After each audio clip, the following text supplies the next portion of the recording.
Bago yung solar panel, ibig sabihin niya may natapos na naman tayong solar setup dito sa San Vicente, Batangas. Tara, check natin yung loading client. So ngayon kasi mag-aalas 5 na, wala na masyadong harvest. So yan, most of the loading client is galing dito sa ating batteries. So ganyan yung hybrid setup kapag wala na yung solar, yung battery papasok. So if hindi naman maubos ni client hanggang umaga, hindi na kukuha sa Meralco. At the moment, walang kinukuha sa Meralco, purely battery tayo. Yan, yun yung load ni client. Point 2, so medyo mababa. All supplied by our battery. So yung gamit natin dito is DEYE 6 kilowatt hybrid. And then yan, ito yung ating mga combiner box. So ito yung pilot light natin. Kapag nawala ng kuryente o ng grid, mamamatay si Meralco. So kapag namatay si Meralco, mabubuhay to, ibig sabihin may indication na solar and battery na lang yung nagpapagana sa bahay. So, yan, check natin yung ating combiner box. So, yan, meron tayong dalawang strings, tig 5, DC, DC SPD, ito yung AC breakers natin, automatic transfer switch, at syempre, yung ating battery breaker. So, nandyan yung ating combiner box. Ayan, yung setup natin, 6 kilowatt hybrid. And then, yung gamit naman natin dito is NPP. So yan, 51 volts, 300 Ah. So yan. At the moment, yung state of charge niya is around nasa 97%.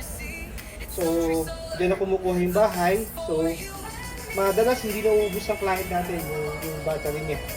So, umaabot siya hanggang madaling araw, hanggang umaga. Then sa umaga, solar na ulit. So yan, nilagyan na natin dito ng angle bar para hindi siya tumumba. Protection siya. So, nakalinis yung setup natin. And then, doon naman dumaan yung ating PB wires or yung ating solar wire galing taas. And then, dito natin kinonekta naman yung grid ni client, yung kanyang mga AC wires. Check naman natin ngayon yung solar panel sa bubong, yung grounding, at syempre, yung DEYE app.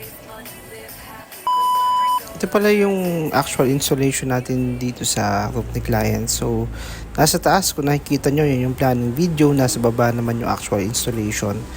So, ginagawan talaga natin kada project yung planning video para pagdating natin doon, okay na. Planchado lahat. Alam ni client kung saan yung location ng mga panels natin tsaka inverter.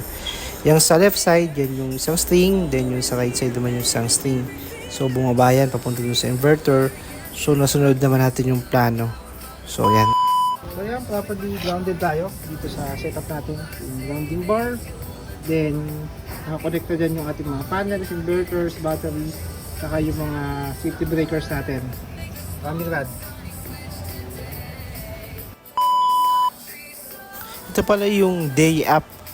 Ito yung nakikita natin na online monitoring ni DEYE. So, ito yung pinapaliwanag natin kanina na kapag wala ng solar, yung battery na yung magpapagana sa load ni client. So, dito, meron lang siyang halos 500 watts na load sa bahay. Then, yun, sinusupply siya ni battery.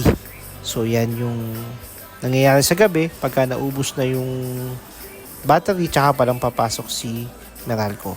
So, yan, makikita nyo, naka-zero pa rin si Meralco natin or 0.0 watts.